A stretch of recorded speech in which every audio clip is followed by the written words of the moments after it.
Às vezes me perguntam como sobrevivi. A resposta é simples. Quando você já dormiu com o próprio demônio, nada mais no mundo consegue te assustar de verdade. Oi, meus amores. Me chamo Neide Pereira da Silva, mas todo mundo me conhece como Vó Neide. Tenho 78 anos. Nasci em 1947 em São João do Piauí, uma cidadezinha pequena que nem aparece direito no mapa. O lugar era tão seco que até as plantas tinham vergonha de nascer. Mas era o nosso cantinho, sabe? Hoje vou contar uma história que guardei dentro do peito por mais de 65 anos. Uma coisa que nunca falei nem para os meus filhos, nem para os meus netos. Então, se você está assistindo este vídeo agora, deixa o seu like, se inscreve no canal e ativa o sininho, porque esse carinho de vocês me dá a força que preciso para arrancar essa espinha que ficou cravada no meu coração por tanto tempo. Antes de começar minha história, a equipe desse canal falou para agradecer a marca de 75 mil inscritos alcançados. Realmente, né? É muita gente acompanhando e gostando desse canal incrível que proporciona espaço para nós compartilharmos ensinamentos profundos sobre a vida. E com isso, nós queremos saber de onde vocês são, quantos filhos você tem, ou até mesmo uma história feliz ou triste da sua vida, para você compartilhar conosco aqui nos comentários desse vídeo. Fique à vontade para abrir seu coração. Nossa casa em São João era pequena, de taipa, 2 janelas na frente e uma porta que vivia rangendo. Éramos uma família simples, meu pai, Antônio, minha mãe, Sebastiana, meu irmãozinho Joaquim e eu. Papai trabalhava como carregador no mercado da cidade, carregando sacas de farinha, feijão, o que precisasse. Mamãe lavava roupa para fora, esfregando até suas mãos ficarem vermelhas como pimenta. Até os meus 9 anos, a vida era difícil, mas tinha uma certa paz. Lembro da mamãe cantando enquanto torcia as roupas no quintal, do cheirinho de café passado de manhã cedinho, das histórias que vovó Joaninha contava sobre assombrações e visagens quando vinha nos visitar.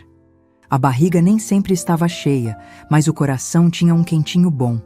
Tudo mudou quando mamãe ficou doente. Começou com uma tosse que não passava, depois veio a febre, o cansaço. É só uma gripe forte, dizia ela, tentando nos acalmar. Mas não era.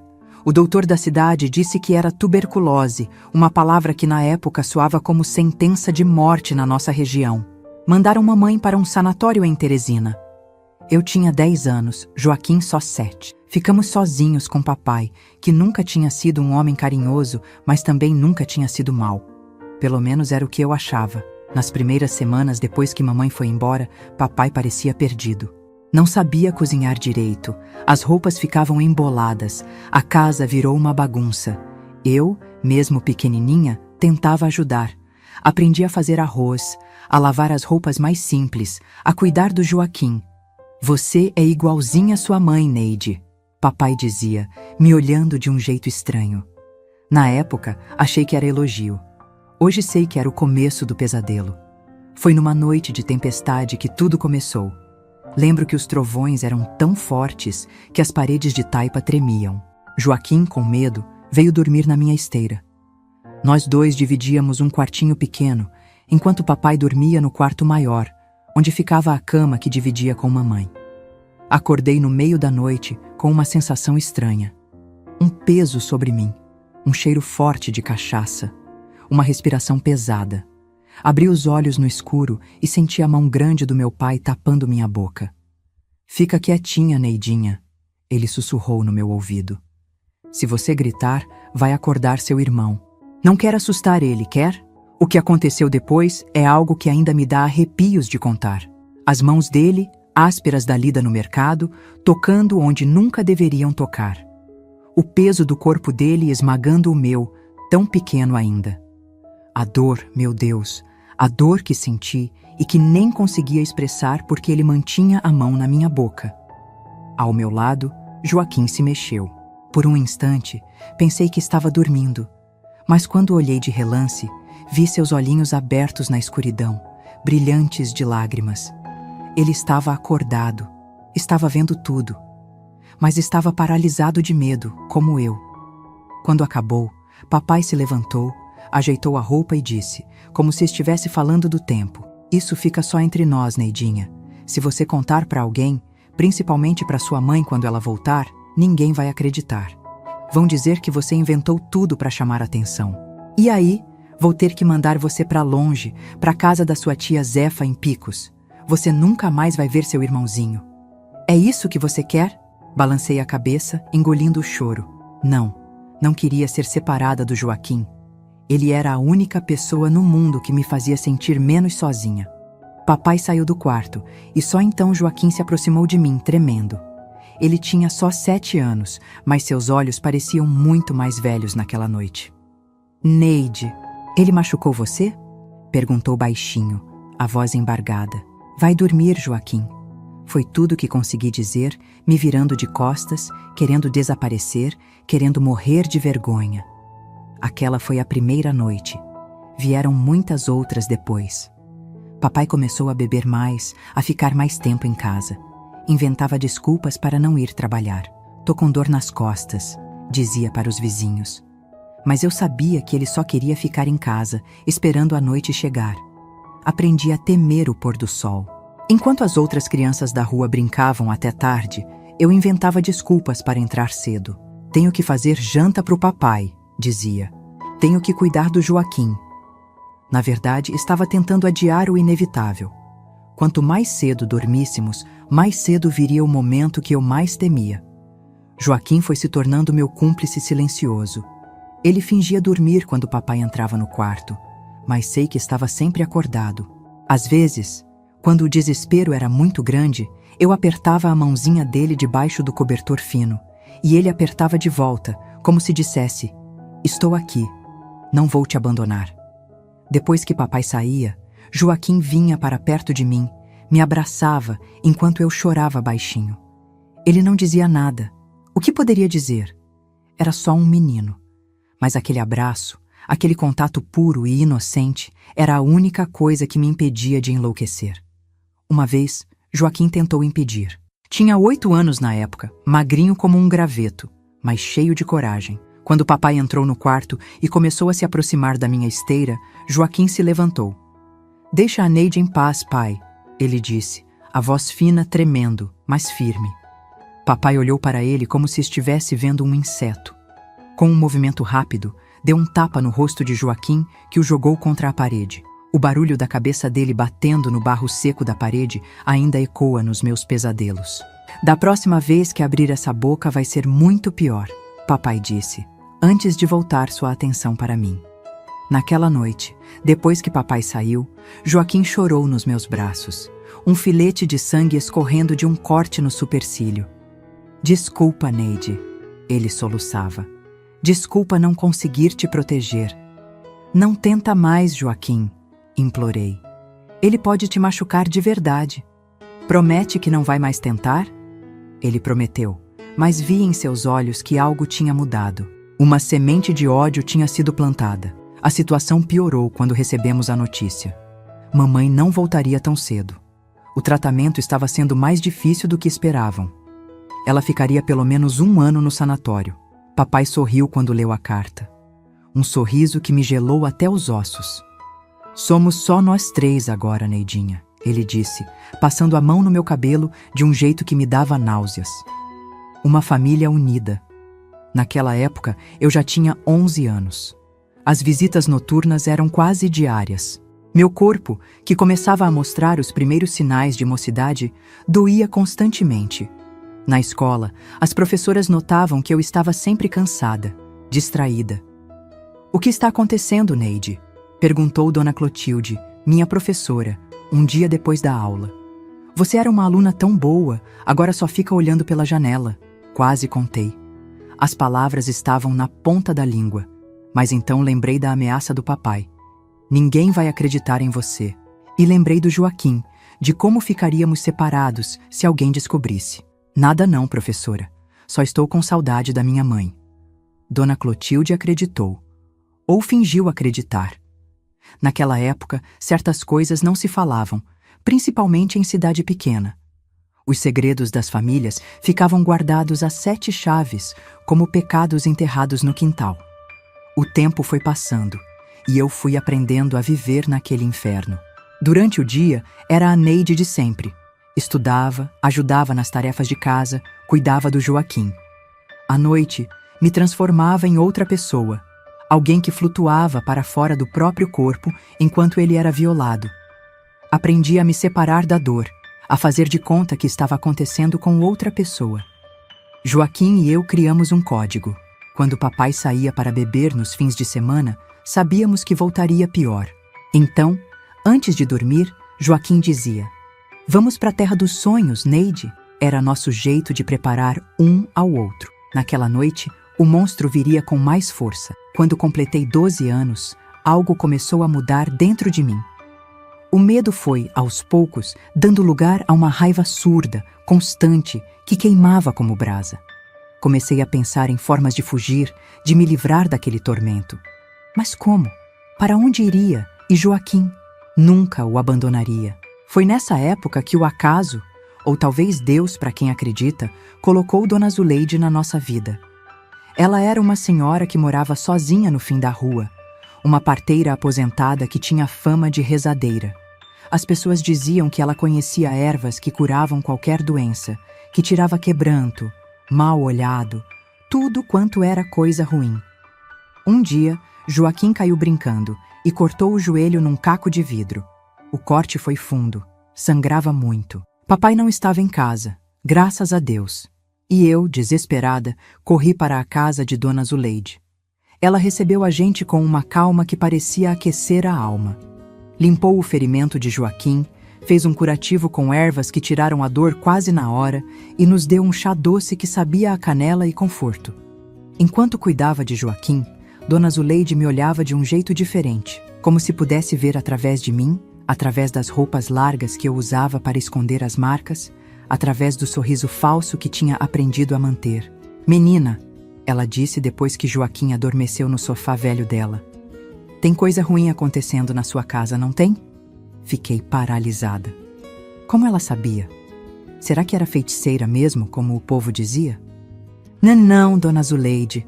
Tá tudo bem", gaguejei, baixando os olhos.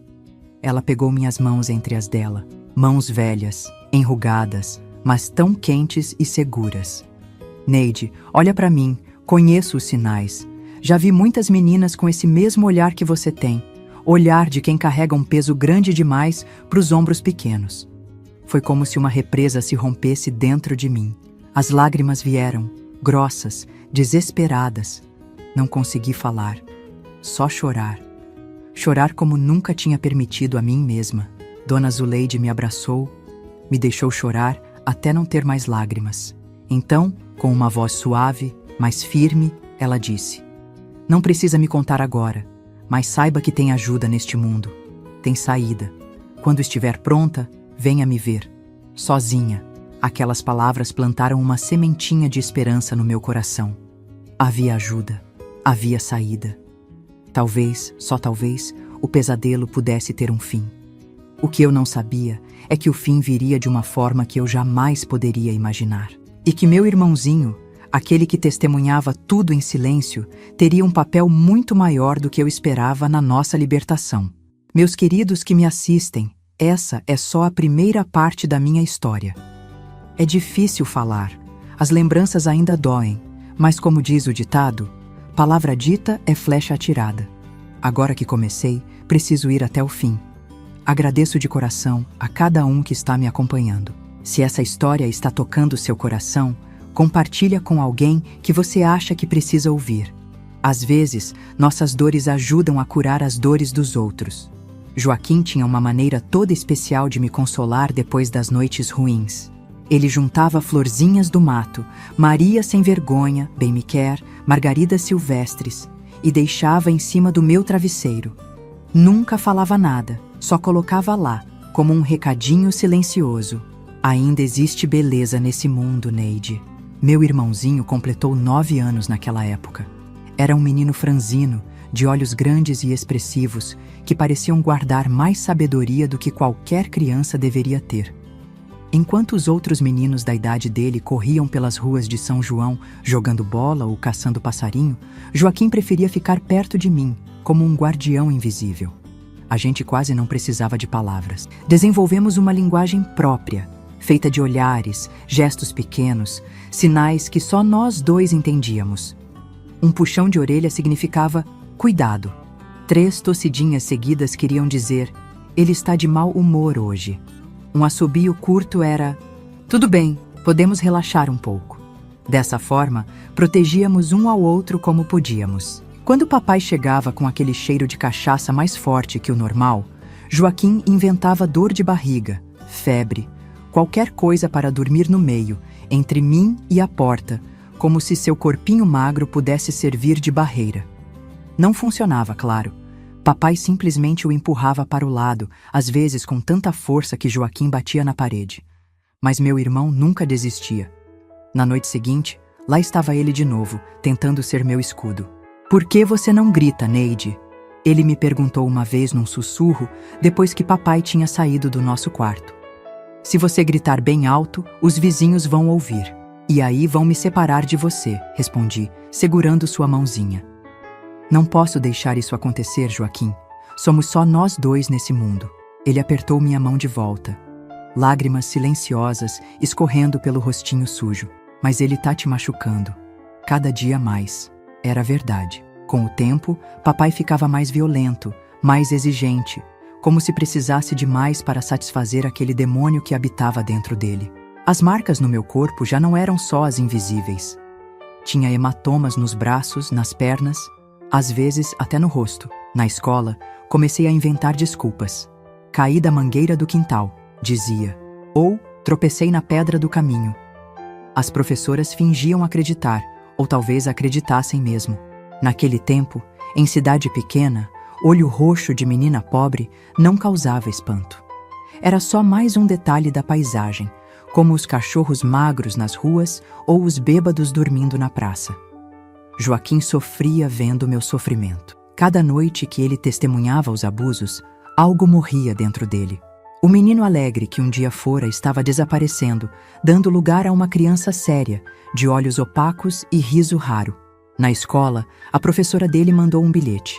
"Joaquim está muito calado, não brinca no recreio, não participa das aulas. Aconteceu alguma coisa em casa?" Papai leu o bilhete, deu uma risada seca e o jogou no fogo. "Professora metida. O menino é quieto mesmo", puxou ao meu pai, "que fique na dela." Mas não era só na escola que Joaquim estava mudando. Em casa, começou a ficar mais observador, mais atento a tudo.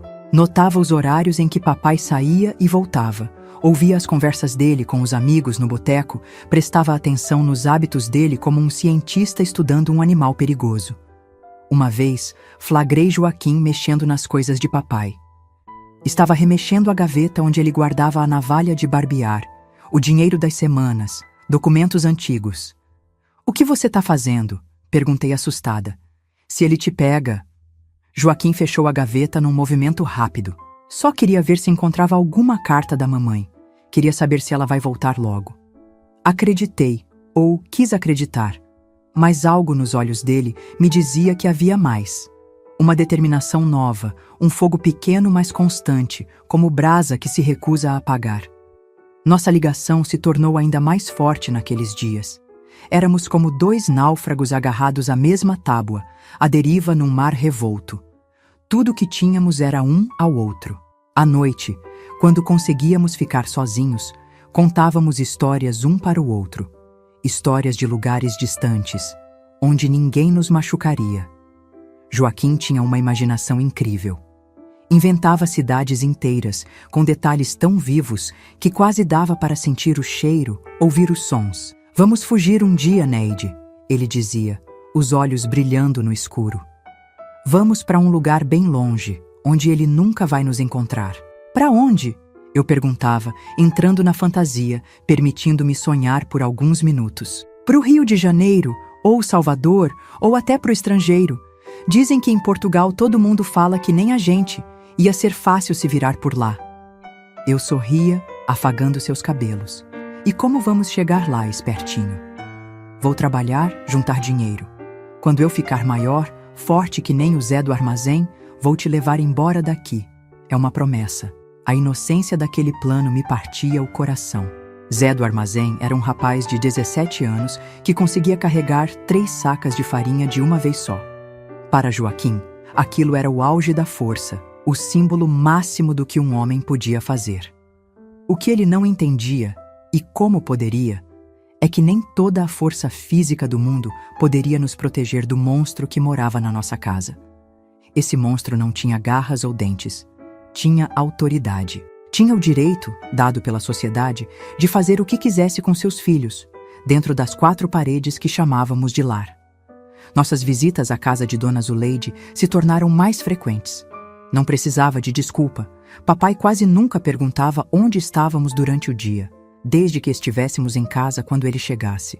Dona Zuleide nos recebia sempre com um sorriso e alguma guloseima simples. Um pedaço de bolo de fubá, rapadura com coco, o que tivesse. Ela nunca me pressionou a falar sobre o que acontecia em casa. Parecia saber que, quando estivesse pronta, eu contaria. Enquanto isso, nos oferecia um refúgio, um cantinho de paz onde podíamos ser apenas crianças por algumas horas. Foi numa dessas visitas que descobri o quanto Joaquim sabia mais do que demonstrava. Dona Zuleide tinha me pedido para buscar manjerona no quintal dela e fiquei uns bons minutos lá fora. Quando voltei, ouvi a voz de Joaquim vinda da cozinha. Ele faz coisas ruins com ela, Dona Zuleide. Toda noite. Eu vejo tudo, mas não consigo fazer nada. Congelei do lado de fora da porta, o coração batendo tão forte que parecia querer pular pela boca. E sua mãe, menino? Não pode ajudar? A voz de Dona Zuleide soou baixa, controlada, mas pude sentir a raiva contida nela. Mamãe tá doente, longe. Tem tuberculose. Papai disse que se contarmos para alguém, vão levar a Neide embora e eu nunca mais vou ver ela. Houve um silêncio, e então a voz de Dona Zuleide, ainda mais baixa. Tem horas, meu filho, que a gente precisa fazer justiça com as próprias mãos. Esse mundo não foi feito para proteger meninas como sua irmã. Não consegui ouvir o que Joaquim respondeu, porque nesse momento um cachorro começou a latir no quintal, assustado com um gato.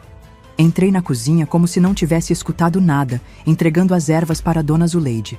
Mas aquela conversa ficou martelando na minha cabeça. Fazer justiça com as próprias mãos. O que Dona Zuleide queria dizer com isso?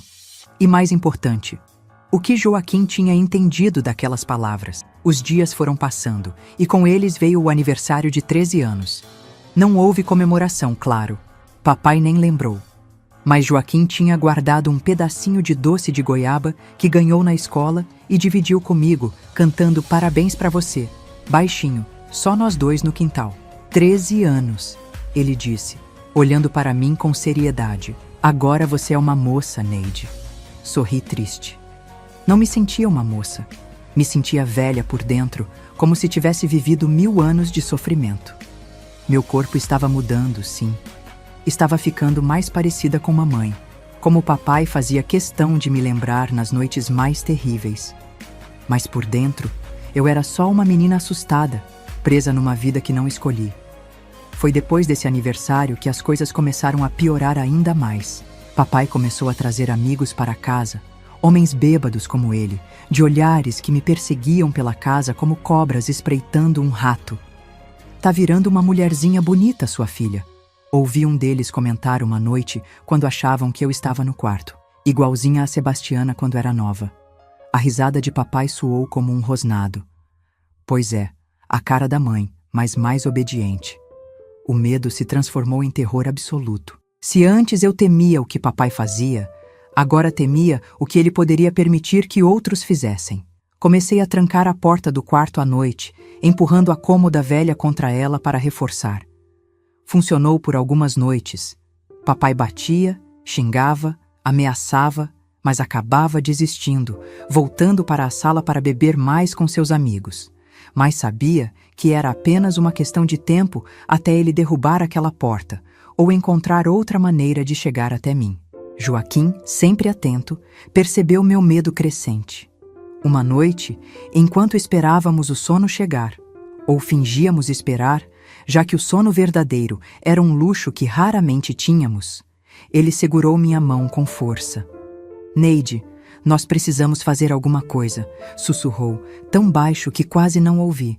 Não pode continuar assim.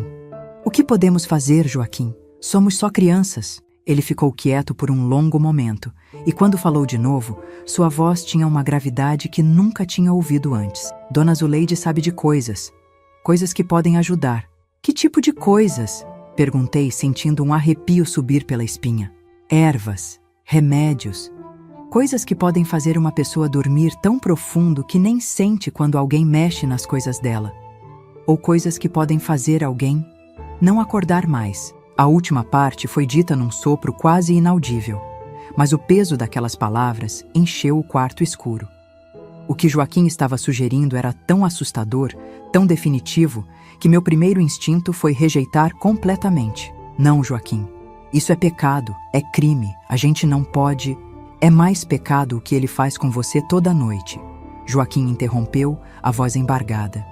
Deus não pode querer que você sofra assim. E se ele não faz nada para ajudar, a gente tem que se ajudar. A sabedoria crua naquelas palavras, vindas de um menino de apenas 9 anos, me deixou sem resposta. O que Joaquim estava propondo era impensável, terrível. E ainda assim, enquanto deitava ali no escuro, esperando o rangido da porta que anunciaria mais uma noite de horror, uma vozinha dentro de mim perguntava: e se fosse a única saída? Naquela noite, papai conseguiu arrebentar a fechadura da porta. A cômoda foi empurrada com tanta força que uma gaveta saltou, espalhando nossas poucas roupas pelo chão. O que se seguiu foi pior que todas as noites anteriores juntas. A raiva pela resistência, pela porta trancada, transformou papai numa besta feroz, sem nenhum resquício de humanidade. Quando finalmente acabou e ele saiu, deixando-me como um trapo jogado no chão, Joaquim se aproximou. Tinha ficado escondido embaixo da cama, tremendo, ouvindo tudo. Seu rostinho estava molhado de lágrimas, mas seus olhos tinham algo novo. Uma determinação fria, adulta, que não deveria existir em alguém tão jovem. Amanhã vamos falar com Dona Zuleide. Ele disse, não como uma sugestão, mas como uma decisão já tomada. Não pode acontecer de novo, Neide. Não vou deixar. Não tive forças para argumentar. Naquela noite, algo se quebrou dentro de mim. Não apenas meu corpo, mas minha resistência, minha esperança de que as coisas poderiam melhorar sem uma ação drástica. Olhei nos olhos do meu irmãozinho, aquela criança que tinha visto e ouvido coisas que nenhuma criança deveria testemunhar, e pela primeira vez concordei com um movimento de cabeça. Mal sabia que aquele gesto simples seria o início de um plano que mudaria nossas vidas para sempre. Um plano nascido do desespero de 2 crianças, alimentado pelo silêncio cúmplice de uma velha parteira, e que culminaria em algo que nem nos meus sonhos mais sombrios eu poderia imaginar. Na manhã seguinte, não consegui levantar da esteira. Cada pedacinho do meu corpo gritava de dor, como se tivesse sido pisoteada por uma manada de bois. Joaquim trouxe uma cuia com água, molhou um pano e passou de leve no meu rosto, limpando o sangue seco. Vou dizer pro papai que você tá doente, ele falou, arrumando o cobertor roto sobre mim. Que não pode ir para a escola hoje. Nem precisou. Papai saiu cedinho, sem nem olhar para dentro do nosso quarto. Talvez estivesse com vergonha do que tinha feito. Ou, mais provável, simplesmente não se importava. Fiquei deitada o dia inteiro, flutuando entre a consciência e um sono agitado cheio de pesadelos. Joaquim faltou à aula para ficar comigo. De tempos em tempos, ele saía e voltava com um pouco de água, uma banana madura que tinha pegado no pé do vizinho, um pedaço de rapadura que guardava embaixo da cama para emergências. Ao entardecer, quando o sol já começava a se pôr, deixando aquela luz alaranjada entrar pelas frestas da janela, consegui me sentar. Meus lábios estavam rachados, o olho esquerdo mal abria de tão inchado. Precisamos ir na Dona Zuleide, Joaquim insistiu, olhando nervoso pela janela. Antes que ele volte. Não posso sair assim, Joaquim. Todo mundo vai ver, vai saber. Vamos pelos fundos, pelo caminho da roça. Ninguém vai ver a gente. Era um caminho mais longo, por trás das casas, atravessando um pasto e uma plantação de mandioca abandonada. Seria quase impossível para mim, no estado em que estava, mas o desespero nos olhos de Joaquim era tão grande que não tive coragem de dizer não. Com uma dificuldade imensa, me vesti. Joaquim me ajudou a calçar as sandálias de borracha, a única que eu tinha. Passei um lenço pela cabeça, tentando esconder o máximo possível do rosto. Saímos pelos fundos, como criminosos fugindo da cena do crime. O caminho foi uma tortura. Cada passo era uma facada nas minhas partes mais íntimas, machucadas além do que qualquer menina deveria suportar. Várias vezes tive que parar, me apoiar em Joaquim, respirar fundo para não desmaiar. O sol já tinha desaparecido completamente quando finalmente chegamos aos fundos da casa de Dona Zuleide. Joaquim bateu na porta da cozinha. 3 batidinhas leves como tínhamos combinado. Dona Zuleide atendeu quase imediatamente, como se estivesse esperando por nós. Quando viu meu estado, seu rosto enrugado se contorceu numa expressão que mesclava horror e fúria.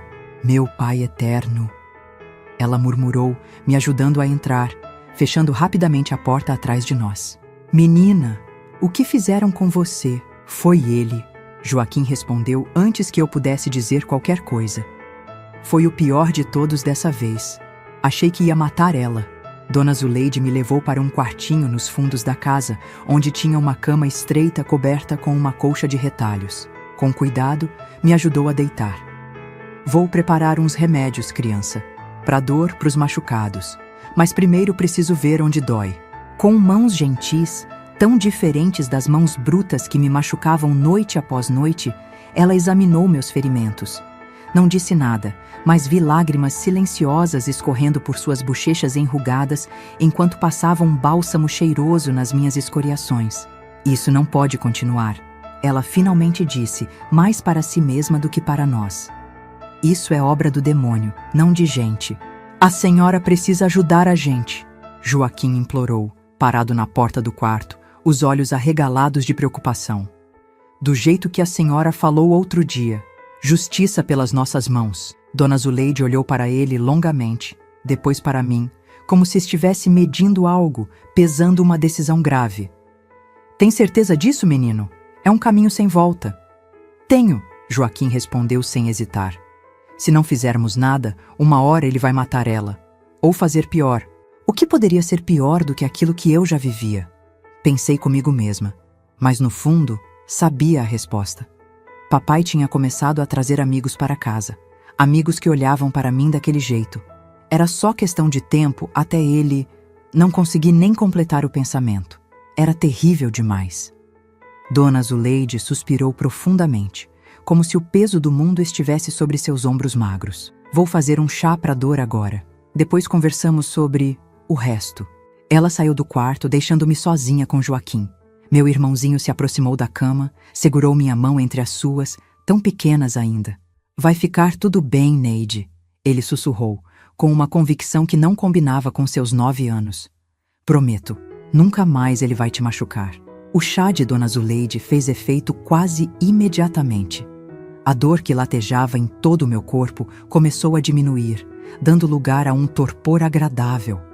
Pela primeira vez em dias, talvez semanas, relaxei completamente. Devo ter adormecido, porque quando abri os olhos novamente, a luz da manhã entrava pelas frestas da janela. Por um momento, fiquei desorientada, sem saber onde estava. Então as lembranças voltaram. A noite terrível, a caminhada dolorosa até a casa de Dona Zuleide, o chá misterioso. Sentei na cama, surpresa ao perceber que a dor tinha diminuído consideravelmente. Ainda doía, sim, mas era suportável agora. Consegui levantar sozinha, caminhar até a porta do quarto. Do lado de fora, ouvi vozes baixas vindas da cozinha.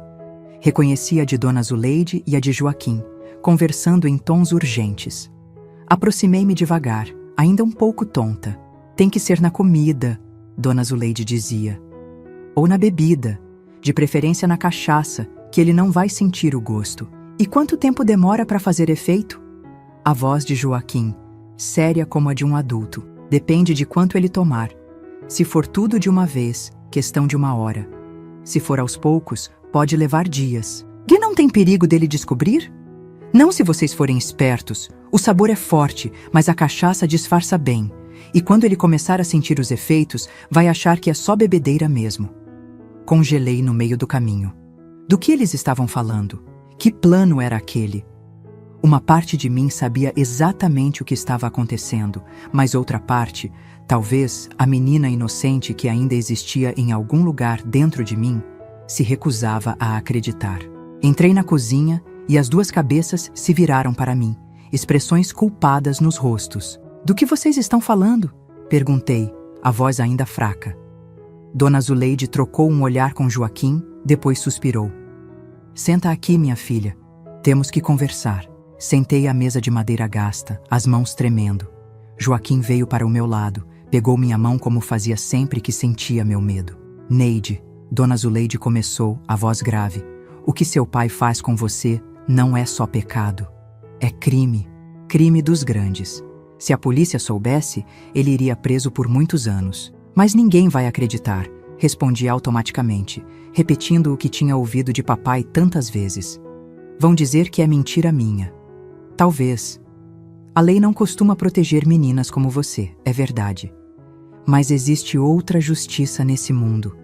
A justiça que a gente faz quando ninguém mais vai fazer por nós." Olhei para ela sem entender completamente.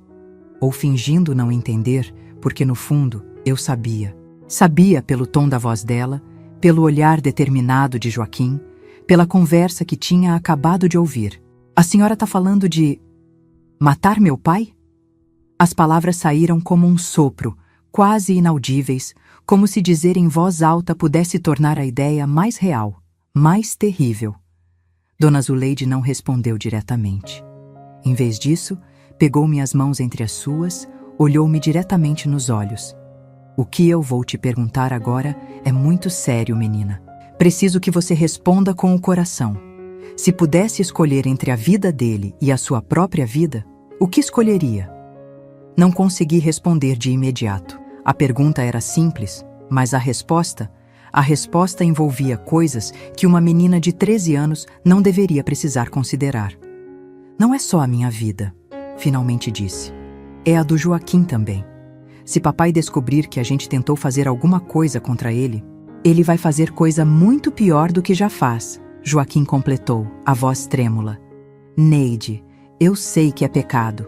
A professora na escola falou que matar é o pior pecado de todos, mas ele não é um pai de verdade, é um monstro, e a gente mata monstros nas histórias, não é?" A lógica infantil e ao mesmo tempo tão adulta de Joaquim me pegou desprevenida. Era verdade. Nas histórias que mamãe contava antes de adoecer, o dragão mau sempre morria no final. O gigante que ameaçava a aldeia sempre era derrotado. O bem sempre vencia o mal. Mas na vida real? Na vida real, meninas como eu sofriam em silêncio, e ninguém vinha salvá-las. Na vida real, o monstro não era uma criatura fantástica com escamas e garras, mas um homem comum, um pai que os vizinhos cumprimentavam na rua, que o padre abençoava na missa de domingo. "E se não der certo?" perguntei, a voz quase sumindo. "E se ele descobrir? E se..." "Vai dar certo", Dona Zuleide afirmou com uma certeza que só os muito velhos ou os muito jovens possuem. "Tenho 80 anos, menina. Já ajudei muita gente nessa vida. Algumas de maneiras que o padre não aprovaria, é verdade. Mas Deus julga pelo coração, não pelas aparências. E no meu coração sei que estou fazendo o certo." Olhei para ela, para Joaquim, para minhas próprias mãos machucadas. Pensei nas noites de terror, no medo constante, na dor que parecia não ter fim. Pensei em mamãe, longe no sanatório, sem saber o que acontecia com seus filhos. Pensei no futuro. Haveria algum se continuássemos assim? "O que a gente precisa fazer?" perguntei finalmente, sentindo como se estivesse me jogando de um precipício. O alívio no rosto de Joaquim foi imediato, como se um peso imenso tivesse saído de seus ombros. Dona Zuleide apertou minhas mãos com força, seus olhos brilhando com uma mistura de tristeza e determinação. "Primeiro, você precisa se recuperar, ficar forte de novo. Vai levar alguns dias, e nesse tempo, seu irmão vai voltar para casa, para não levantar suspeitas." "Não quero deixar a Neide sozinha", Joaquim protestou. "Precisa, menino. Se ficarem os dois sumidos, seu pai vai desconfiar, vai procurar, vai fazer perguntas pela vizinhança. Melhor você voltar, dizer que sua irmã foi visitar uma amiga em outra cidade, que recebeu um recado da sua mãe pedindo para ela ir. Joaquim não parecia convencido, mas acabou concordando. Combinamos que ele diria a papai que eu tinha ido visitar uma prima em Picos, que voltaria em alguns dias. Era uma mentira frágil, mas conhecendo o papai, ele não se importaria muito. Talvez até ficasse aliviado por não ter que me ver por um tempo, depois do que tinha feito. Nos 3 dias que passei na casa de Dona Zuleide, recuperei não só as forças físicas, mas também um pouco da esperança. Pela primeira vez em anos, dormi sem medo. Comi sem o estômago embrulhado de pavor. Respirei sem sentir que cada fôlego poderia ser o último. Dona Zuleide cuidou de mim como uma avó cuida de uma neta doente. Fez comidas fortalecedoras, caldo de galinha caipira, angu com quiabo, feijão com maxixe e me obrigou a comer tudo, mesmo quando não tinha apetite. Me deu banhos de ervas para curar as feridas do corpo e conversou longamente comigo sobre coisas que nunca tinha ouvido antes. Sobre o direito de uma mulher ao próprio corpo. Sobre como o que papai fazia era crime em qualquer lugar do mundo. Sobre como eu merecia uma vida sem medo. Tem mais gente como você do que imagina, minha filha, ela me disse uma noite, enquanto trançava meu cabelo. Mulheres, meninas, que sofrem caladas. Umas conseguem fugir. Outras ficam presas até o fim da vida. Ou até acontecer uma desgraça maior. A senhora já ajudou outras. Como eu? Perguntei timidamente. Ela ficou em silêncio por um momento, as mãos parando no meio da trança. Já, minha filha. Mais do que gostaria. E algumas. Algumas escolheram o mesmo caminho que você e seu irmão estão escolhendo agora. Não perguntei mais. Não precisava saber detalhes. Bastava saber que não éramos os primeiros a enfrentar aquele tipo de horror, nem os primeiros a tomar medidas desesperadas para escapar. Na manhã do 4º dia, Joaquim apareceu cedinho. Estava mais magro, com olheiras profundas, mas havia uma excitação nervosa em seus movimentos. Ele acreditou? Perguntei, enquanto comíamos o mingau de milho que Dona Zuleide tinha preparado. Acreditou. Nem fez muitas perguntas. Só quis saber quando você volta. Troquei um olhar com Dona Zuleide. A pergunta de papai não era por preocupação, sabíamos bem. Era por outra coisa, algo que fez meu sangue gelar, mesmo estando longe dele. E o que você respondeu? Dona Zuleide perguntou a Joaquim. Que ela volta amanhã, que foi só visitar a prima que está doente. Amanhã. A palavra caiu como uma pedra entre nós. Significava que nosso tempo tinha acabado. Que o plano precisava ser posto em prática agora, ou tudo voltaria a ser como antes. Ou pior. Então é hoje, Dona Zuleide declarou, levantando-se da mesa. Foi até um armário velho no canto da cozinha, abriu uma gaveta de baixo e tirou um embrulho de pano. Colocou-o na mesa, entre nós. Isso aqui é tingui capeta, misturado com outras ervas que só eu conheço. Não tem gosto, não tem cheiro, quando misturado com cachaça. Mas é mortal. Olhei para o embrulho como se fosse uma cobra pronta para dar o bote. Era pequeno, inofensivo na aparência. Difícil acreditar que algo tão simples pudesse acabar com uma vida. Quanto ele precisa tomar? Joaquim perguntou, a voz firme, como se estivesse perguntando sobre uma receita comum. Tudo. Se for menos, pode só deixar ele muito doente. E aí vai ser pior para vocês. E como a gente faz? Coloca na comida? Na cachaça é mais seguro. Ele sempre tem uma garrafa guardada, não tem? Joaquim assentiu. Tem. Embaixo da cama dele. Diz que é a reserva especial, só dele. Então é nessa que vocês vão colocar. Tudo de uma vez. E depois é só esperar. A simplicidade do plano era assustadora. Não parecia real que algo tão fácil pudesse resolver o problema que tinha destruído nossa infância. Mas ao mesmo tempo, uma voz dentro de mim gritava que era errado, que era pecado, que haveria consequências terríveis. E se descobrirem? Perguntei, a voz quase sumindo. A polícia, os vizinhos? Não vão descobrir, Dona Zuleide garantiu. Vai parecer que ele bebeu demais, que o coração não aguentou. Acontece muito por aqui, você sabe. Homem que bebe até cair um dia não levanta mais. Era verdade. Nos últimos anos, pelo menos 3 homens da cidade tinham morrido assim. Encontrados de manhã, depois de uma noite de bebedeira, frios como pedra. Ninguém investigava muito. Era o destino natural de quem vivia com a garrafa na mão, diziam. E vocês não podem contar para ninguém, nunca. Nem quando forem velhos, nem no confessionário, nem no leito de morte. Esse segredo vai com vocês para o túmulo, entendem? Assentimos solenemente. O peso daquele pacto secreto parecia ainda mais pesado que o embrulho que Dona Zuleide empurrou para as mãos de Joaquim. Guarda bem, ela instruiu. Dentro da roupa, onde ninguém vai ver. Só tira na hora de colocar na garrafa. Joaquim guardou o embrulho dentro da camisa, próximo ao coração. Seus olhos, normalmente tão doces e infantis, tinham uma determinação sombria que me assustou um pouco. É a única maneira, Neide, ele disse, percebendo minha hesitação. Se não, ele vai continuar. Vai ficar pior. Você ouviu o que ele disse para os amigos dele outro dia? Sobre deixar eles... Não terminou a frase.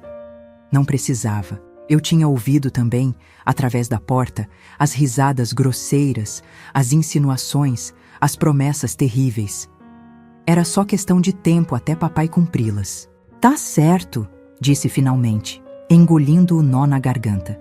Vamos fazer. Dona Zuleide me abraçou forte, como se quisesse me proteger uma última vez antes de me mandar de volta para o perigo. Coragem, minha filha. Às vezes, só existe um caminho para a liberdade, e não é o mais fácil. Saímos da casa dela quando o sol já estava alto.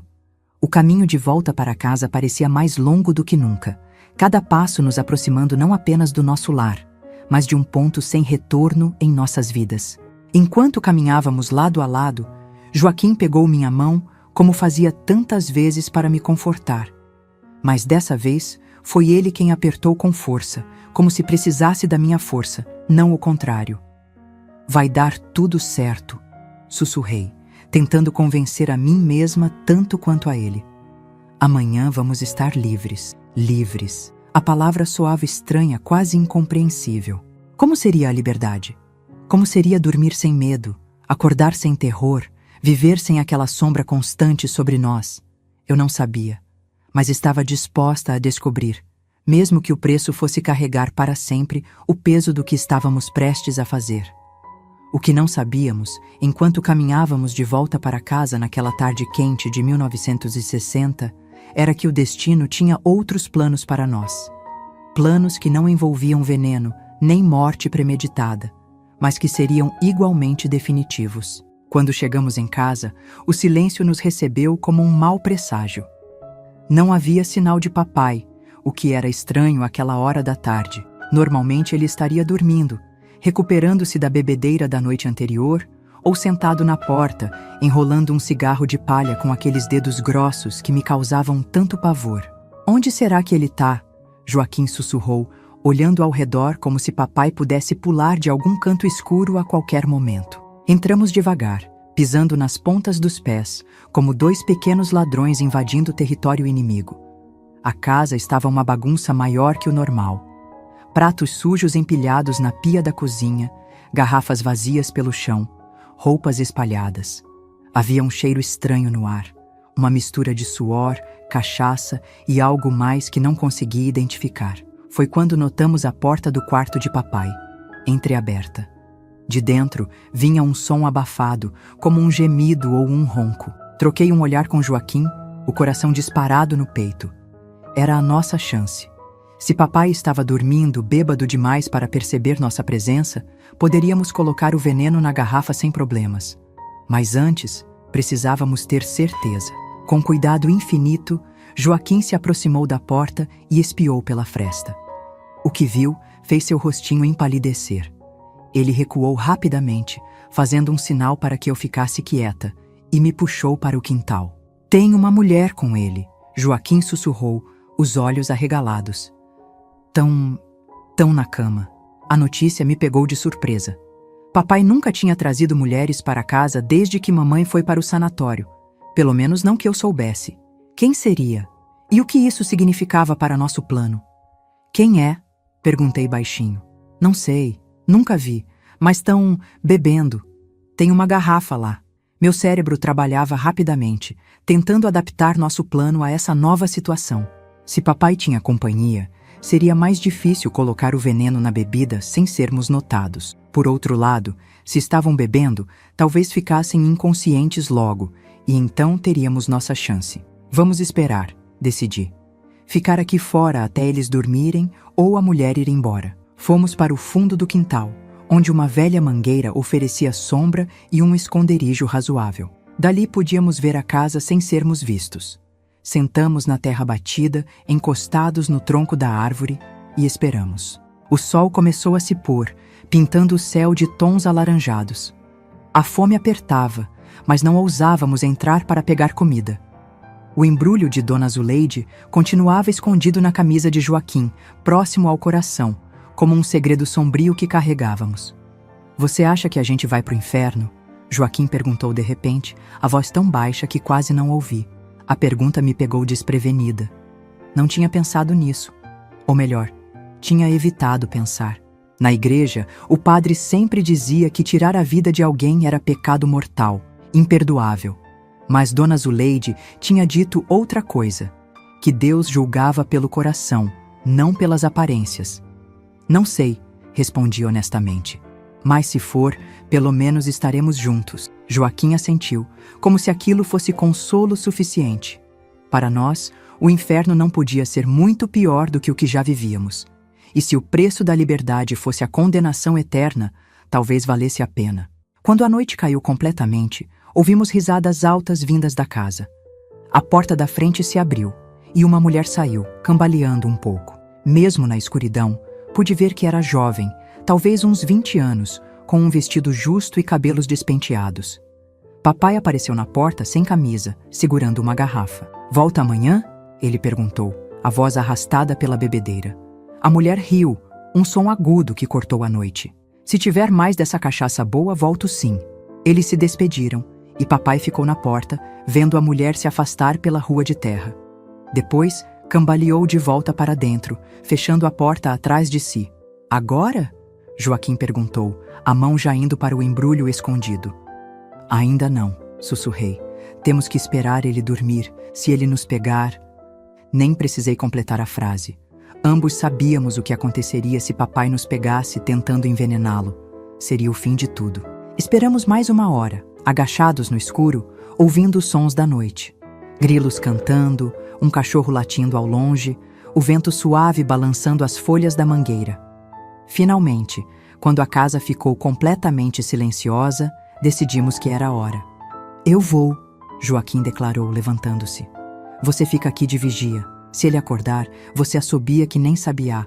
Lembra como a gente fazia?" Assentir, o coração tão apertado que mal conseguia respirar. Não queria deixar Joaquim ir sozinho, mas sabia que era mais sensato. Eu fazia mais barulho, estava ainda um pouco fraca dos machucados, e se papai acordasse, de repente... "Toma cuidado", sussurrei, abraçando meu irmãozinho com força. "Qualquer coisa errada, corre." Joaquim tirou o embrulho de dentro da camisa, desfez o nó do pano com dedos trêmulos. Dentro havia um pó amarelado, quase brilhante na escuridão. Parecia inofensivo, como açúcar mascavo ou canela. Difícil acreditar que aquilo poderia matar um homem adulto. "Coloca tudo na garrafa", repeti as instruções de Dona Zuleide. "Mistura bem. E depois sai de lá o mais rápido possível." Com um último olhar determinado, Joaquim seguiu em direção à casa, silencioso como um gato. Eu fiquei ali, os olhos fixos na porta dos fundos, rezando para todos os santos que conhecia, pedindo proteção para meu irmãozinho valente. Os minutos que se seguiram foram os mais longos da minha vida. Cada segundo parecia uma eternidade. Imaginava Joaquim entrando no quarto onde papai dormia, despejando o veneno na garrafa, o terror de estar tão perto do monstro que nos atormentava. Então, de repente, ouvi um barulho. Não era o assobio que tínhamos combinado. Era um grito de homem furioso, seguido pelo som de algo quebrando. Sem pensar, corri para a casa. Quando cheguei à porta dos fundos, ouvi a voz de papai, alta e embriagada. "O que você tá fazendo, moleque? Mexendo nas minhas coisas?" Entrei correndo, o coração na garganta. Na sala mal iluminada por uma lamparina, vi a cena que me assombraria por décadas. Papai segurando Joaquim pelo pescoço, o rostinho do meu irmão já vermelho pela falta de ar, os pezinhos suspensos no ar. "Larga ele!" gritei, jogando-me contra papai com toda a força que consegui reunir. Foi como bater numa parede de tijolos, mas o impacto o fez cambalear, soltar Joaquim por um instante. Meu irmão caiu no chão, tossindo, tentando recuperar o fôlego. Papai se virou para mim, os olhos injetados de ódio e cachaça. Então voltou sua vagabunda, e ainda planejando me matar, achei o moleque com esse pó tentando colocar na minha bebida.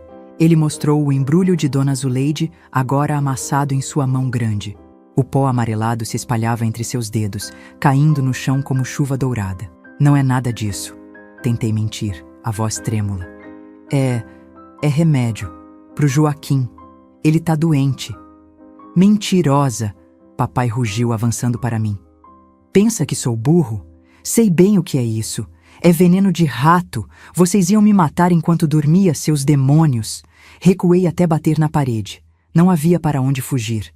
Fechei os olhos, esperando o golpe que certamente viria. Mas em vez disso, ouvi um grito de guerra. Um grito infantil, desesperado, mas cheio de coragem. Abri os olhos a tempo de ver Joaquim correndo em direção a papai, segurando algo nas mãos. No último instante, reconheci o objeto.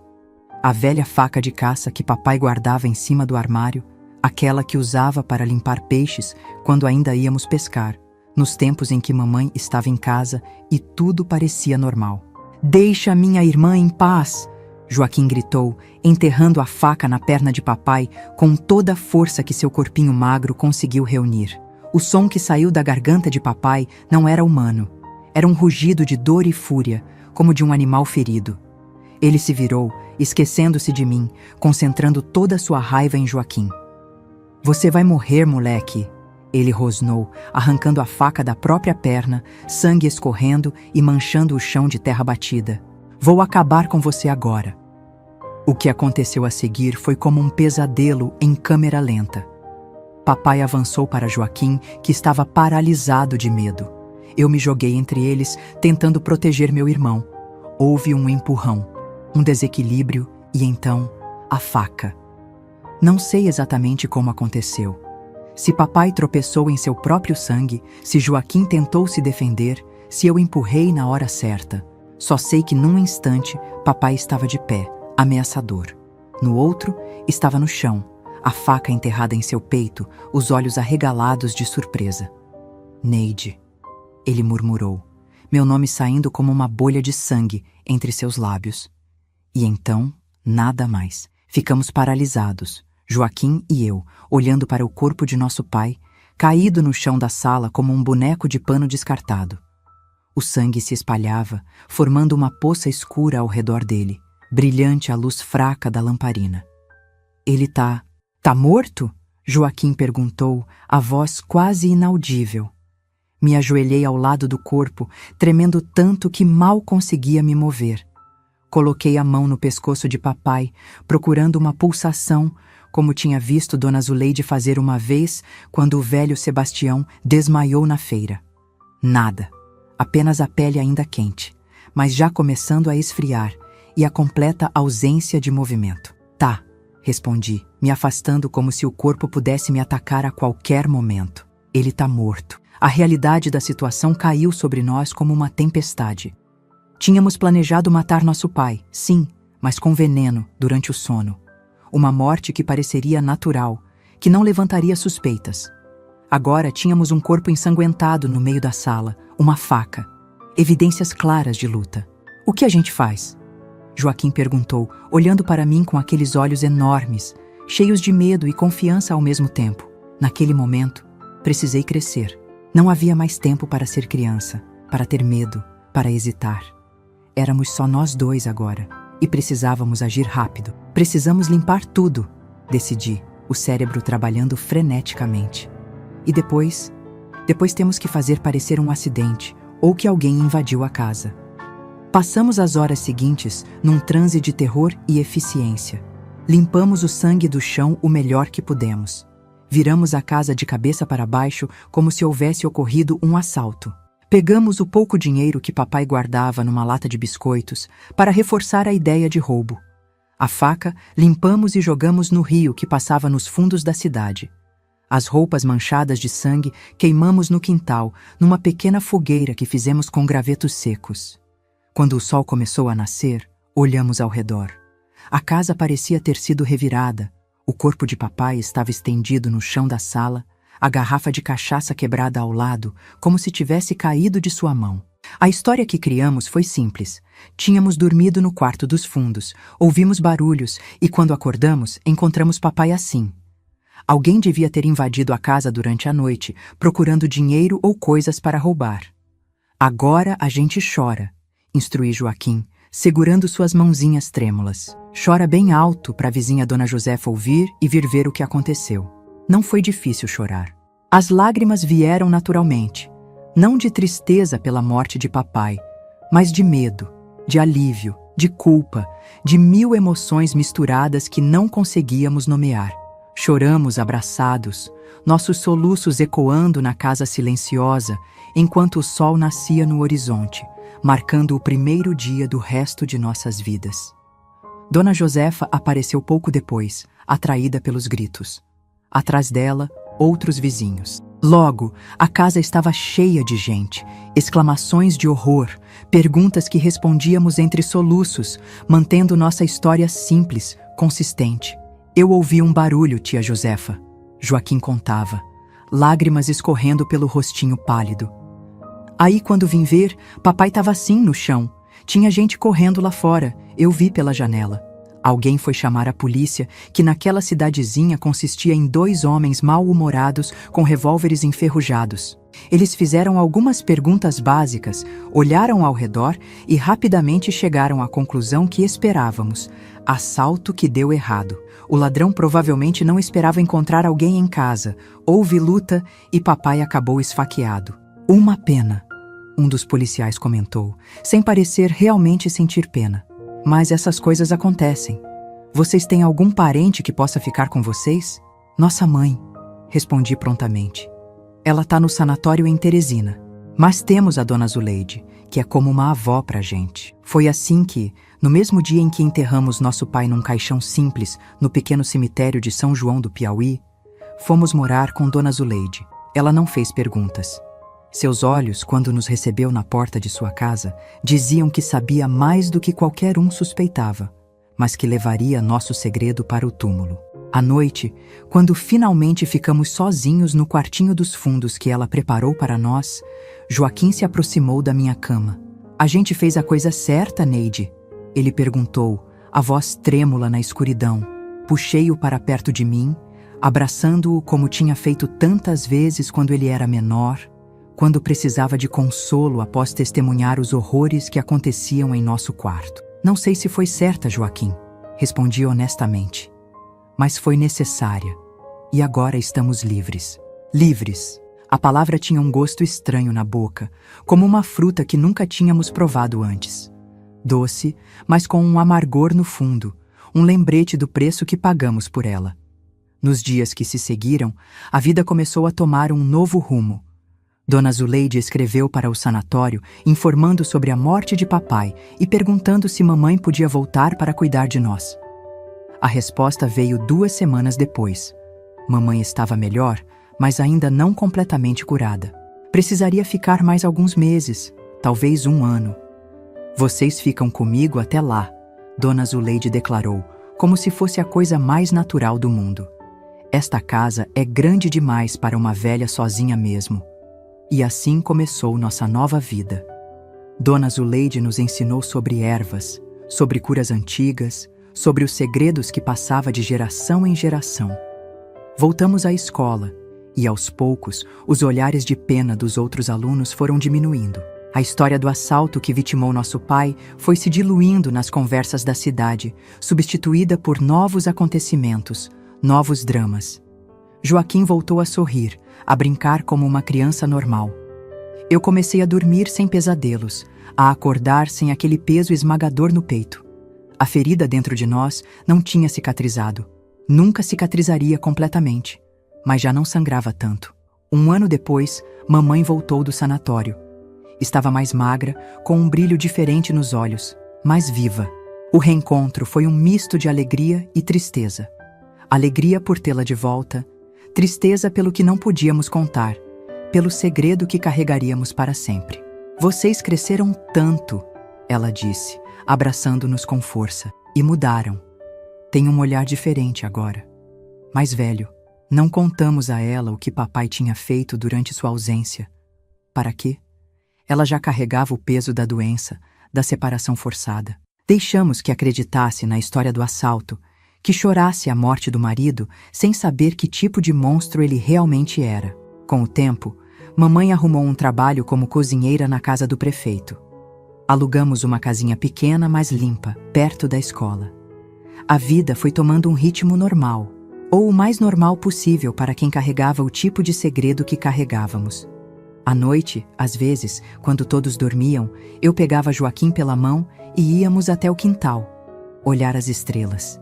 Era nosso momento, só nosso, quando podíamos ser completamente honestos um com o outro, sem medo de que alguém ouvisse. Você se arrepende? Ele me perguntou numa dessas noites, quando já tinha 10 anos, quase um ano após a morte de papai. Pensei longamente antes de responder. Pensei nas noites de terror, na dor, na humilhação. Pensei no plano com o veneno, que não deu certo. Pensei na faca, no sangue, no corpo caído no chão. Pensei na liberdade que conquistamos, no preço que pagamos por ela. Não, respondi finalmente, com uma honestidade que só podia ter com ele. Não me arrependo. Ele ia acabar nos matando, mais cedo ou mais tarde, ou pior. Foi ele ou nós, Joaquim. E eu escolheria nós 1000 vezes. Meu irmãozinho assentiu, como se fosse exatamente a resposta que esperava. Ficamos ali, em silêncio, olhando as estrelas, duas crianças que tiveram que crescer rápido demais, que tiveram que fazer escolhas que nenhuma criança deveria ter que fazer. Mas estávamos vivos, estávamos juntos. E de alguma forma estranha e torta, estávamos livres. O futuro era incerto, cheio de perguntas sem respostas. Será que um dia a verdade viria à tona? Será que alguém suspeitaria? Será que o peso do que fizemos nos esmagaria com o tempo? Não sabíamos. Só sabíamos que naquele momento, sob o céu estrelado do sertão piauiense, tínhamos um ao outro. E por enquanto, isso era suficiente. Aquilo que chamamos de destino é uma coisa engraçada, meus amores. Às vezes ele dá voltas tão grandes que a gente se perde no caminho. Mas no final, parece que tudo tinha que ser exatamente como foi. Mesmo as coisas mais terríveis têm um propósito que só entendemos muito tempo depois. 5 anos se passaram depois daquela noite. Eu já tinha 18 anos, uma moça feita, como diziam por lá. Joaquim estava com 14, crescendo rápido, já quase da minha altura. Mamãe tinha se recuperado bem da tuberculose, embora às vezes ainda tivesse crises de tosse nos dias mais úmidos.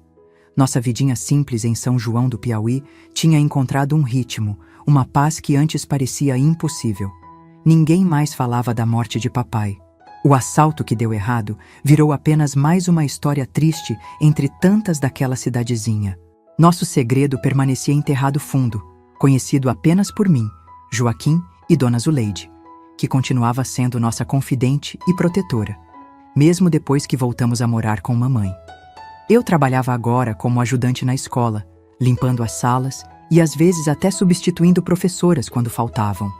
Não ganhava muito, mas junto com o salário de mamãe na casa do prefeito, dava para nos manter. Joaquim tinha conseguido um trabalho nas tardes, entregando encomendas para o armazém do seu Juca. Foi numa dessas entregas que o destino bateu à nossa porta de um jeito que ninguém poderia prever. Joaquim chegou em casa naquela tarde com um brilho diferente nos olhos, um nervosismo que não era típico dele. "O que foi?" perguntei, enquanto lavava roupa no tanque do quintal. "Parece que viu assombração." "Pior que assombração, Neide," ele respondeu, sentando-se no batente, a voz baixa para que mamãe, dentro de casa, não ouvisse. "Entreguei um pacote hoje na casa de um homem que chegou na cidade. Sabe quem é?" "Como vou saber? Nem conheço o sujeito. É um investigador, da capital. Veio resolver uns casos antigos que a polícia daqui nunca deu conta." Senti o sangue gelar nas veias. Um investigador? Depois de tanto tempo? Mas por quê? Quem teria interesse em desenterrar histórias antigas numa cidadezinha esquecida como a nossa? E que casos são esses? Perguntei, tentando manter a voz firme, as mãos continuando a esfregar o sabão nas roupas, como se nada tivesse acontecido. Não sei direito. Ele não falou muito, mas ouvi ele perguntar ao seu Juca sobre mortes estranhas nos últimos anos, inclusive a do papai. O sabão escorregou das minhas mãos, caindo na água com um barulhinho abafado. Por um instante, foi como se o tempo tivesse voltado. O medo, aquele velho companheiro que eu achava ter deixado para trás, subiu pela minha espinha como uma cobra venenosa. Deve ser rotina, tentei dizer, mais para me acalmar do que por realmente acreditar. Esses homens da capital sempre querem mostrar serviço quando vêm para o interior. Vai ver que nem sabe direito o que está procurando. Mas a expressão de Joaquim me dizia que ele não estava convencido. E no fundo, eu também não estava. Naquela noite, não consegui dormir. Rolava na cama, o pensamento fixo naquele investigador desconhecido. E se ele descobrisse? E se alguém da vizinhança tivesse visto algo naquela noite? Algo que nunca contou até agora? E se as suspeitas dele o levassem até nós? Na manhã seguinte, decidi que precisava ver por mim mesma quem era esse homem. Me arrumei com cuidado, coloquei o vestido azul claro que mamãe tinha costurado para os domingos, prendi o cabelo com uma fita e fui ao armazém do seu Juca, com a desculpa de comprar farinha. O armazém estava cheio, como sempre nas manhãs. Mulheres comprando para o almoço, homens discutindo a colheita, crianças tentando convencer as mães a comprar um doce. Seu Juca estava atrás do balcão, pesando feijão numa balança antiga. Bom dia, seu Juca, cumprimentei, tentando parecer casual. Vim buscar 1 quilo de farinha para mamãe. Bom dia, Neidinha, ele respondeu, sorrindo. Todos na cidade me chamavam assim, mesmo eu já sendo adulta. Sua mãe tá melhor da tosse? Tá sim, graças a Deus. O xarope da dona Zuleide ajudou bastante. Enquanto ele media a farinha, tentei sondar discretamente. Joaquim me contou que tem gente nova na cidade. Um homem da capital? Seu Juca levantou os olhos, interessado no meu interesse. Tem sim. Delegado Augusto, lá de Teresina. Veio resolver uns casos antigos, parece. Homem sério, de poucas palavras. Que tipo de casos? Perguntei, fingindo uma curiosidade casual. Ah, essas mortes mal explicadas que aconteceram por aqui. Diz ele que tem um padrão, que pode ser obra da mesma pessoa. Mas eu acho que é só falta do que fazer. Interior é assim mesmo, morte é morte. Nem tudo precisa de explicação complicada. Meu coração acelerou. Padrão? Mesma pessoa? Isso significava que a morte de papai não era o único caso que ele investigava. Isso era bom ou ruim? Não sabia dizer. E onde ele está hospedado? Perguntei, tentando não parecer ansiosa. Na pensão da dona Clotilde, ali na praça. Mas se eu fosse você, ficava longe. Moça bonita como você não precisa se meter com esse tipo de gente. Esses homens da capital acham que podem tudo só porque usam um distintivo. Paguei pela farinha e saí, a mente a mil. A pensão da dona Clotilde ficava do outro lado da praça, a poucos minutos dali. Antes que pudesse pensar melhor, meus pés já me levavam naquela direção. A pensão era um sobrado antigo, de paredes amareladas pelo tempo, com uma varanda onde sempre havia umas 3 ou 4 cadeiras de balanço. Dona Clotilde, uma senhora gorda e falante, estava na porta varrendo a calçada. Bom dia, dona Clotilde, cumprimentei, tentando parecer casual. Tá animada hoje, hein? Ah, Neidinha, bom dia, minha filha. É que temos visita importante na cidade, um delegado de Teresina. Imagina só, um homem tão importante hospedado na minha pensão. É mesmo? E o que traz ele por essas bandas? Dizem que é para investigar umas mortes antigas, inclusive a do seu pai, que Deus o tenha. Uma pena aquilo, morrer daquele jeito, assaltado na própria casa. O estômago deu uma volta completa. Então era verdade. Ele estava investigando a morte de papai. Tive que me segurar na parede para não mostrar o tremor que tomou conta do meu corpo. É uma pena, consegui dizer. E ele já descobriu alguma coisa? Ah, isso eu não sei. Ele é muito reservado, sabe? Sai cedo, volta tarde. Mas tenho certeza que vai pegar quem fez aquilo com seu pai. Justiça tarda, mas não falha, como dizem. Naquele momento, a porta da pensão se abriu e um homem saiu. Era alto, de ombros largos, cabelos grisalhos nas têmporas, rosto marcado pelo sol. Usava calças bem passadas e uma camisa branca de mangas compridas, apesar do calor. Seus olhos, de um castanho profundo, se fixaram em mim com uma intensidade que me fez gelar. "Ah, delegado Augusto!" Dona Clotilde exclamou, toda animada. "Deixa eu apresentar. Esta é Neidinha, filha do Antônio que foi morto naquele assalto há 5 anos. Lembra que eu comentei?" O homem me observou por um longo momento, como se estivesse gravando cada detalhe do meu rosto. Então estendeu a mão num gesto formal. "Prazer, senhorita. Augusto Mendes, delegado da Polícia Civil de Teresina." Apertei sua mão, sentindo-a áspera e forte contra a minha. "O prazer é meu, delegado. Neide Pereira da Silva." "Interessante encontrá-la, senhorita Neide. Justamente hoje eu pretendia procurá-la para algumas perguntas sobre a morte do seu pai." Senti o chão desaparecer sob meus pés. Era como se um abismo tivesse se aberto, pronto para me engolir. Mas mantive o rosto calmo. Anos de prática em esconder emoções finalmente servindo para algo útil. "Claro, delegado. O que o senhor quiser saber?" "Mas foi há tanto tempo. Não sei se posso ajudar muito. Às vezes é justamente com o tempo que certas memórias se tornam mais claras." Ele disse com um sorriso que não chegava aos olhos. "A senhora poderia me acompanhar até a delegacia? Será apenas uma conversa informal."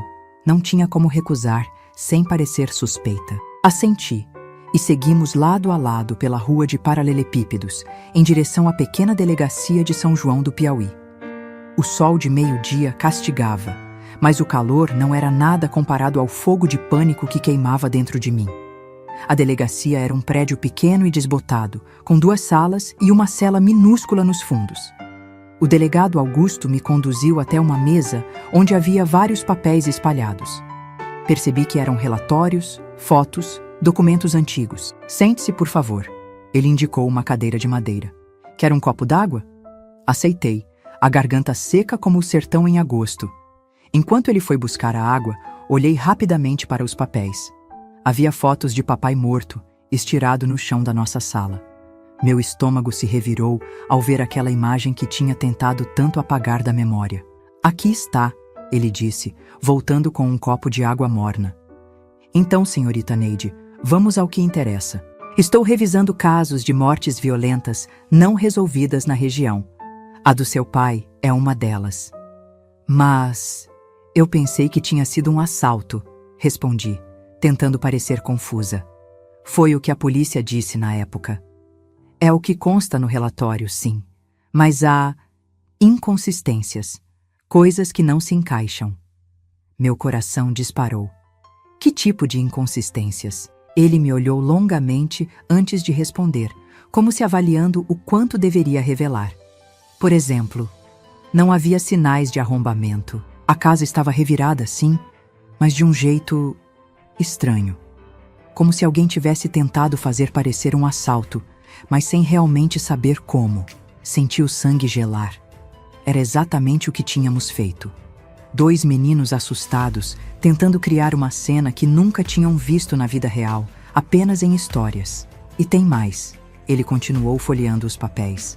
"Seu pai tinha inimigos? Alguém que pudesse querer fazer mal a ele?" "Não que eu saiba," respondi, a boca seca apesar da água. "Ele era reservado, ficava na dele, trabalhava, voltava para casa, às vezes bebia um pouco." "Um pouco?" O delegado ergueu uma sobrancelha. Pelos relatos que colhi, seu pai era conhecido por beber bastante, e quando bebia ficava violento. Não respondi. O que poderia dizer? Que sim, papai virava um monstro quando bebia? Que ele tinha passado anos me violentando enquanto mamãe estava longe? Que Joaquim era testemunha silenciosa daquele horror? "Senhorita Neide," ele continuou, a voz mais suave agora. "Encontrei no arquivo médico do posto de saúde registros de várias visitas suas. Quedas, machucados inexplicados, até mesmo um possível deslocamento de ombro quando você tinha 12 anos. Coincidentemente, essas visitas pararam completamente após a morte do seu pai. O chão parecia estar se abrindo sob meus pés. Como ele tinha conseguido aqueles arquivos? Como tinha feito a conexão? Tudo que tínhamos escondido por tanto tempo, todas as mentiras cuidadosamente construídas, estavam desmoronando como um castelo de areia. Eu era desastrada, consegui dizer, a voz quase sumindo. Vivia caindo, me machucando. O delegado Augusto me olhou com algo que parecia compaixão? Não era o que eu esperava. Senhorita Neide, não estou aqui para julgar. Estou aqui para entender o que realmente aconteceu naquela noite. E tenho uma forte suspeita de que não foi um simples assalto. Ficamos em silêncio por um longo momento. O ventilador velho no teto girava preguiçosamente, espalhando o ar quente pela sala pequena. Lá fora, a vida continuava. Vozes de vendedores ambulantes, o barulho de uma carroça passando, galinhas cacarejando em algum quintal próximo. Por que isso importa agora? Finalmente perguntei. Passaram-se 5 anos. Seja lá o que aconteceu, já aconteceu. Importa porque a verdade sempre importa, ele respondeu simplesmente. E porque há outros casos parecidos na região. Homens encontrados mortos em circunstâncias suspeitas. Homens que, coincidentemente, tinham fama de serem violentos com suas famílias. Meu coração parou por um instante. Outros casos? O que ele estava insinuando? O que o senhor está querendo dizer? Estou dizendo que pode haver um padrão. Alguém que está fazendo justiça com as próprias mãos. Alguém que está eliminando homens que abusam de suas famílias. Dona Zuleide. As palavras dela ecoaram na minha mente. Já ajudei muita gente nessa vida. Algumas de maneiras que o padre não aprovaria. Seria possível? Seria Dona Zuleide essa pessoa que o delegado procurava? Isso parece coisa de história, delegado. Tentei desconversar. Aqui é São João do Piauí, não é Rio de Janeiro. Não temos assassinos misteriosos por essas bandas. Talvez não seja tão misterioso assim, ele respondeu, fixando seus olhos nos meus. Talvez seja alguém que conhecemos bem. Alguém que teve motivos muito fortes para fazer o que fez. O suor escorria pelas minhas costas, mas não era do calor. Era medo puro, cristalino. Ele sabia. De alguma forma, ele sabia. Vou ser direto com você, senhorita Neide. Ele disse, inclinando-se sobre a mesa. Acredito que seu pai abusava de você. Acredito que naquela noite algo deu errado. Talvez ele tenha descoberto algum plano. Talvez tenha sido mais violento que o normal. E acredito que você e seu irmão se defenderam. Foi legítima defesa, não foi? Não um assalto, mas legítima defesa. As palavras ficaram presas na minha garganta. 5 anos de mentiras, de segredos, de olhar por cima do ombro. 5 anos carregando um peso que nenhuma menina deveria carregar. E agora, esse homem, esse estranho, vinha e colocava tudo em palavras tão simples, tão diretas. Se eu disser que sim, consegui murmurar. O que acontece depois? Vamos ser presos? Meu irmão? Minha mãe? Sua mãe sabia? Não, ela estava no sanatório, tuberculose, nunca soube de nada. O delegado Augusto se recostou na cadeira pensativo. Sabe por que estou investigando esses casos, senhorita Neide? Não é para prender ninguém. É porque também tive uma irmã, mais nova que eu. E também tive um pai como o seu. Olhei para ele, surpresa com a revelação inesperada. Havia uma dor antiga em seus olhos, algo que nunca cicatrizou completamente. O que aconteceu com sua irmã? Perguntei, quase sem querer. Ela não teve a sua coragem, nem a sorte de ter um irmão que a defendesse. Se enforcou aos 15 anos. Deixou uma carta explicando por quê. Mas minha mãe queimou antes que alguém pudesse ler. Para preservar a honra da família, ela disse, como se houvesse honra a preservar. Um silêncio pesado caiu entre nós. De repente, ele não era mais o temido investigador, o homem que poderia destruir nossa vida. Era apenas alguém que entendia, que conhecia aquela dor específica que carregávamos. O que vai acontecer agora? Perguntei novamente. Ele juntou os papéis espalhados na mesa, organizando-os numa pasta. Oficialmente, vou encerrar o caso. O relatório vai dizer que todas as evidências confirmam a teoria original do assalto, que não há motivos para reabrir a investigação depois de tanto tempo. E, extraoficialmente? Ele sorriu, um sorriso triste, mas sincero. Extraoficialmente, Vou dormir melhor esta noite sabendo que pelo menos desta vez a justiça foi feita, mesmo que não pelos meios convencionais. Não consegui conter as lágrimas que finalmente vieram depois de tantos anos segurando. Eram lágrimas de alívio, de libertação, como se um nó que estava preso dentro do meu peito finalmente se desfizesse. Mas tenho um conselho para você, senhorita Neide, ele acrescentou, a voz mais séria. Saia desta cidade, você e seu irmão. Construam uma vida nova em outro lugar, onde ninguém conheça sua história. Esta terra guarda memórias demais, algumas que é melhor deixar para trás. E quanto a Dona Zuleide? Perguntei preocupada com a velha senhora que tanto nos ajudou. Ele me olhou com curiosidade. A parteira? O que tem ela? Nada, respondi rapidamente, percebendo que ele não suspeitava do envolvimento dela. Ela foi como uma avó para nós, só isso. Então despeça-se dela, agradeça pelo que fez e siga em frente. Naquela tarde, ao sair da delegacia, senti como se estivesse andando sobre nuvens. Uma leveza que nunca tinha experimentado antes tomou conta de mim. O segredo que pesava toneladas estava agora compartilhado. E por algum milagre, tinha encontrado compreensão em vez de condenação. Contei tudo a Joaquim quando voltei para casa. A princípio, ele ficou aterrorizado, certo de que seríamos presos. Mas quando expliquei a conversa completa, a história do delegado, sua promessa de encerrar o caso, meu irmão chorou como não chorava desde criança. Acabou, Neide? Ele perguntou, enxugando as lágrimas. Realmente acabou? Acho que sim, Joaquim. Mas o delegado tem razão. Precisamos sair daqui. Começar de novo em outro lugar. Na semana seguinte, contamos à mamãe que queríamos tentar a vida na capital. Teresina não era uma cidade grande como São Paulo ou Rio, mas para nós, criados no interior, parecia um mundo de possibilidades. Mamãe ficou triste, mas entendeu. Sempre soube que não ficaríamos em São João para sempre. Vou sentir tanta falta de vocês, ela disse, preparando uma trouxa com nossas poucas roupas. Mas entendo que precisam seguir o destino de vocês. Só promete que vão escrever? E visitar quando puderem? Prometemos, sabendo que cumpriríamos. Mamãe não tinha culpa de nada e merecia ter seus filhos por perto, mesmo que não fisicamente. Nossa última visita foi à casa de Dona Zuleide. A velha senhora nos recebeu com seu habitual chá de ervas, sentada na cadeira de balanço na varanda. Então estão partindo, ela disse, não como uma pergunta, mas como uma constatação. Está na hora mesmo. Como a senhora sabe? Joaquim perguntou surpreso. Ela sorriu, aquele sorriso misterioso que sempre tinha. Velhas como eu sabem das coisas, menino. O vento traz as notícias, as plantas sussurram segredos. Nos despedimos com lágrimas e promessas de escrever. Quando já estávamos saindo, Dona Zuleide me chamou de volta.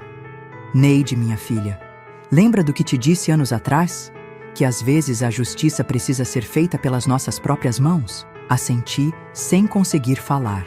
Nem sempre é como planejamos. Às vezes o destino tem seus próprios caminhos. Mas no final, o que importa é que vocês estão livres.